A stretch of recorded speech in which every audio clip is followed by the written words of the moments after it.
Well, congrats to y'all. Thank y'all. Grant, Manish.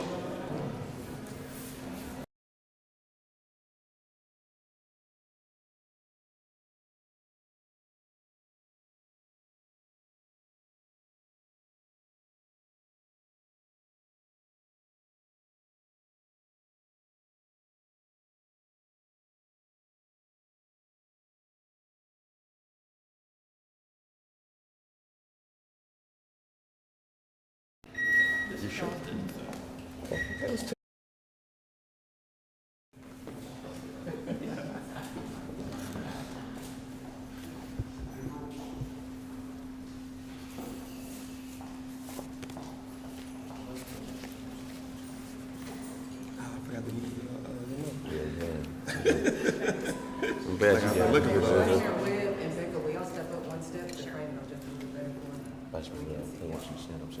Step. Yeah. Oh, on the step. Yes, ma'am. So we It's just like a yearbook picture.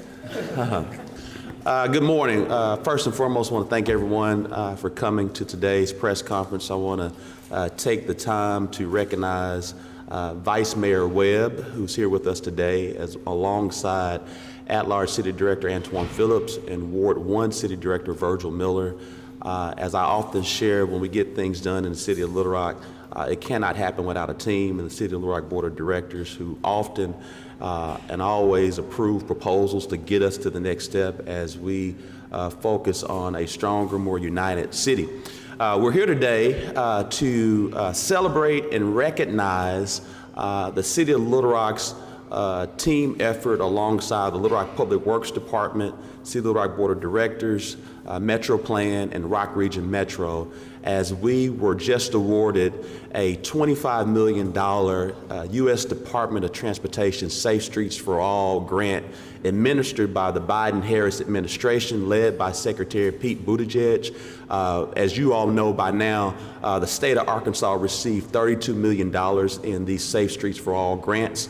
The City of Little Rock, the state's capital city, received a lion's share, the majority part of that $32 million. We received $25 million.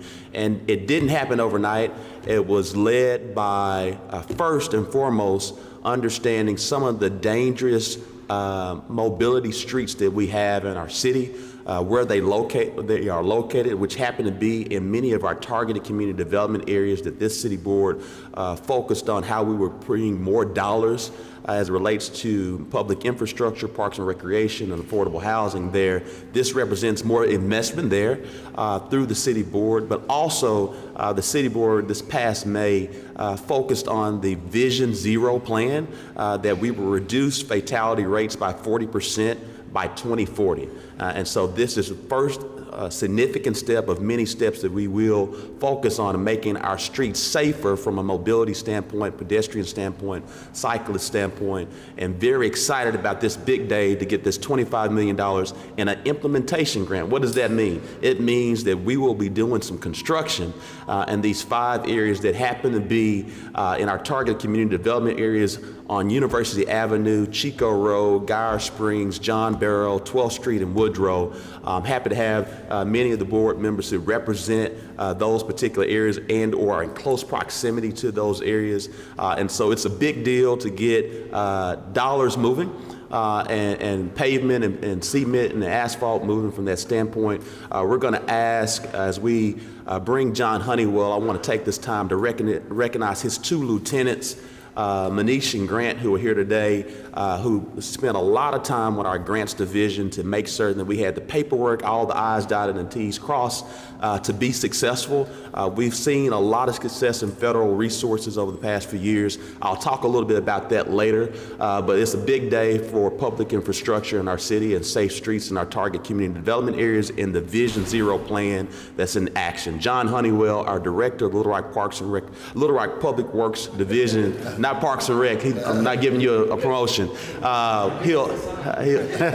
He'll come before us. But before we do that, I'm going to ask our Vice Mayor just to give a brief remarks about Vision Zero. Vice Mayor. Thank you, Mayor. It is very exciting to be here today, and we have been looking for a long time at the unsafe areas of our city for pedestrian safety. And I'm excited that Little Rock is participating in Vision Zero, and as he said, this is a huge step to make that happen. We know that across the country and in Little Rock, that in many of the areas that are the most unsafe for pedestrians, they are in areas where we have underfunded infrastructure, and Vision Zero is really critical to our making progress in this area, and I'm looking forward to see what the city can do working together to make that happen. Thank you, Vice Mayor. And before we bring John, I also again want to just recognize Casey Covington, who is the CEO of the Metro Plan, played a strong role in how they divvy up dollars within our region, as well as Becca Green, who's one of the key leaders alongside Justin Avery at Rock Region Metro. John? Thank you, Mayor. Good morning, everyone. Thank you for being here. With Public Works and everyone at the city are extremely excited about this project.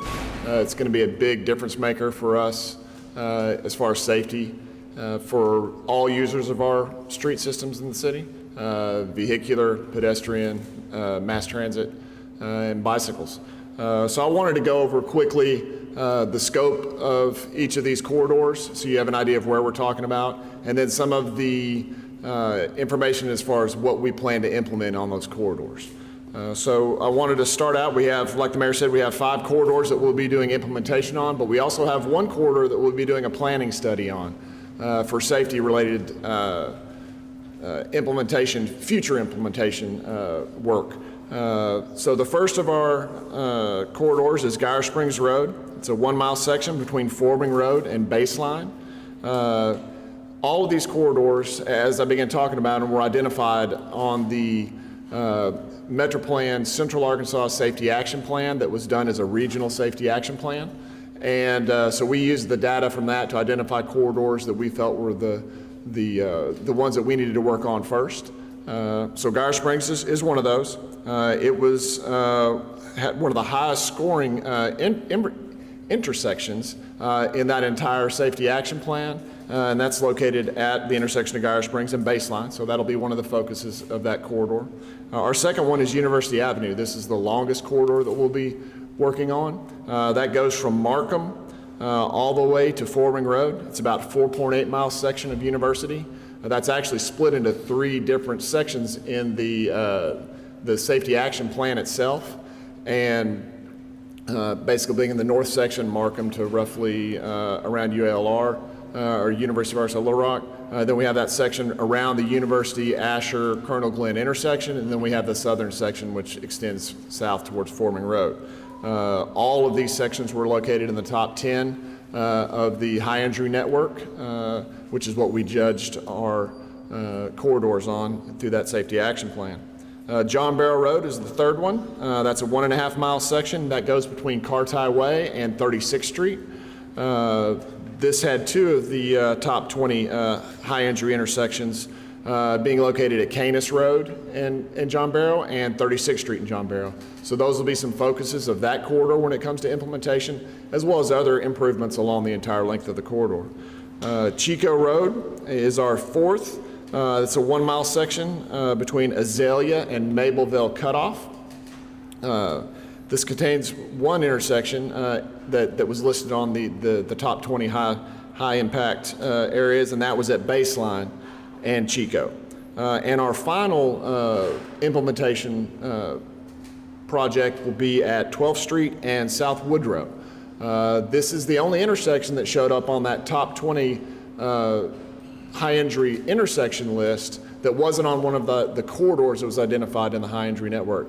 However, this intersection is one of the main accesses into Central High. So you have a lot of pedestrian activity there, as well as vehicular and other transportation modes going on at that intersection. So we identified it as the one that we need to address and try to improve the safety at that location. And then the other corridor that I talked about is what we're calling Asher Avenue. It actually includes Colonel Glenn, Asher, and Roosevelt Road.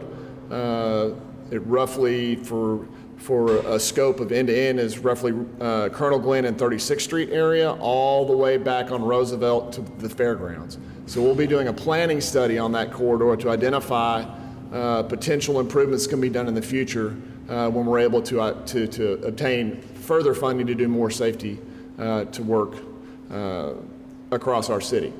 So some of the improvements that we're going to be proposing, these will not necessarily be on each corridor, but I just wanted to give you all a list of some examples of the work that we're going to be doing across all of these corridors. So first, and these are not in any particular prioritized order, crosswalk visibility enhancements. So that will be anywhere from pavement markings to hawk signals to rapid flashing beacons, depending on the location and the nature of what's occurring that we need to try to countermeasure against. Medians and pedestrian refuge islands, bicycle lanes, both separated from the vehicular travel lanes and on-street bicycle lanes will be considered. Sidewalks is a huge part of this program. We'll be doing everything we can to get buffered, separated sidewalks from vehicular travel, providing safe space for pedestrians to use all of these corridors, and doing as much improvement as we can to make connectivity through those corridors a primary goal. We also want to do improved and enhanced pavement markings through all of these corridors, including upgrades to signalization, as well as other signage and things that make people aware of unsafe conditions that they need to, when they're interacting with other modes of travel. Street lighting is also a very big emphasis in this project. Some of these corridors have limited existing street lighting, so we'll be doing studies on that to put as much lighting as possible to make these as safe as possible for those using the corridors. And our final is road diets. That's something that we'll look at based on many factors of whether or not we're going to change the lane configurations of any of these streets, but that'll all be part of this as we develop these projects and move towards actually implementing them in the field. Thank you. Thank you, John. As we come to a close, again, we're here today to celebrate yet another major federal resource application that the City of Little Rock has been awarded. It doesn't happen without the support of our City of Little Rock Board of Directors. It doesn't happen with our team members at Public Works, as well as our Grants Division led by Amanda Jones, who's beside us here today, but also the legislative relations that we have impact each and every day. We're grateful for members of our congressional delegation, but I want to specifically shout out Senator John Boozman, who's been very helpful on a different array of different things in getting federal dollars, helping with federal grants as we move things forward in our city. I saw him recently at the Razorback game and shared that with him privately, but I want to share that with you all publicly from that standpoint. And of course, we're extremely grateful. It doesn't happen without the Biden-Harris administration led by Secretary Pete Buttigieg. And we're here to celebrate, but while we're here to celebrate, we want to make certain it's not lost on our residents that while we receive and have this administration, the city board, the past few years, a lot of federal dollars.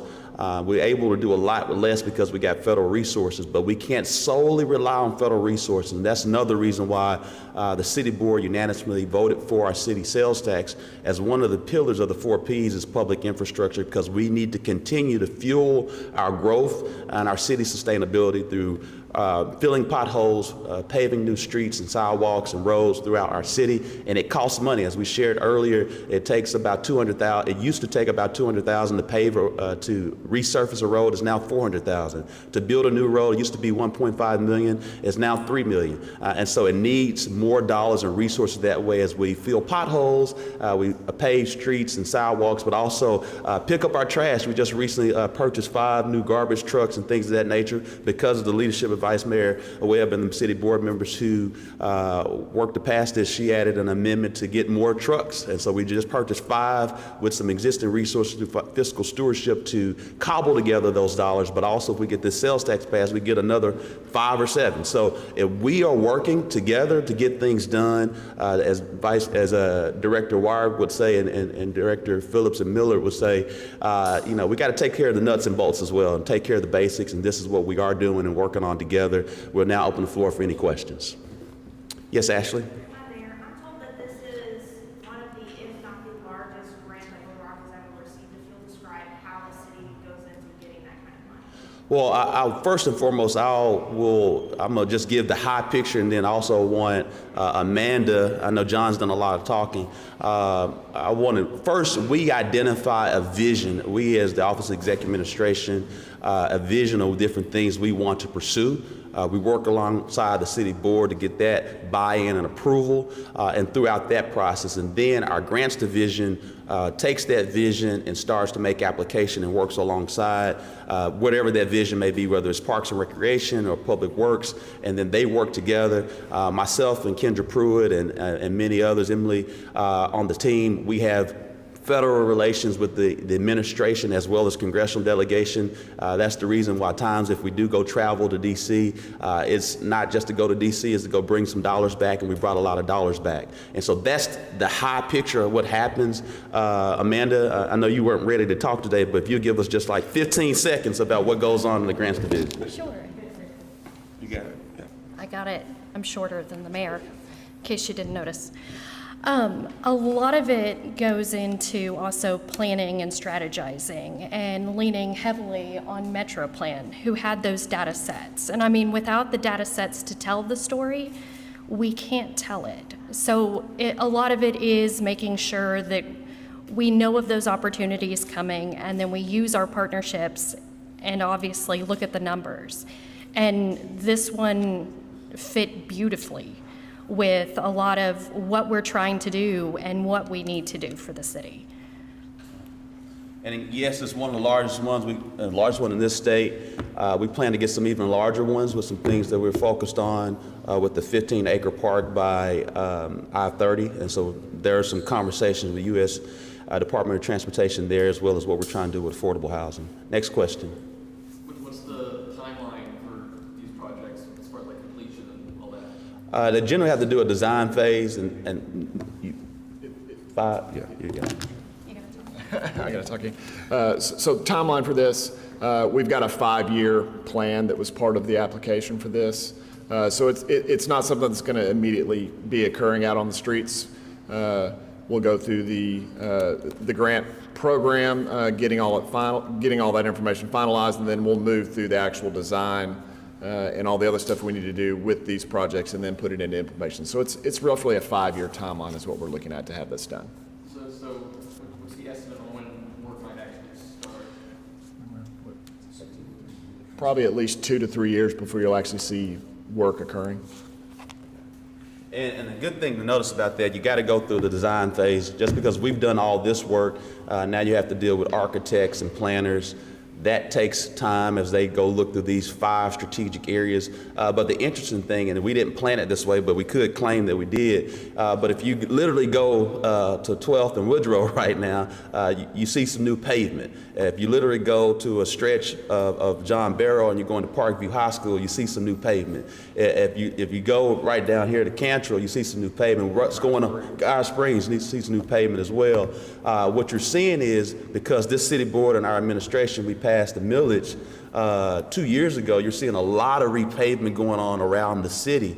Again, that's city resources, that's federal dollars. That's because we're choosing to invest in our city, and we want to drive home today. If we want to continue to see more roads being repaved, more potholes being filled, more garbage trucks being purchased, it takes money, federal and city resources, and we got to continue to decide to invest in ourselves, and we got that opportunity with a penny investment on November 5th. Next question. All right. Thank you all. Have a great day. Thank you. Thanks, man. Congratulations. Thank you. Right? You got it. Congratulations.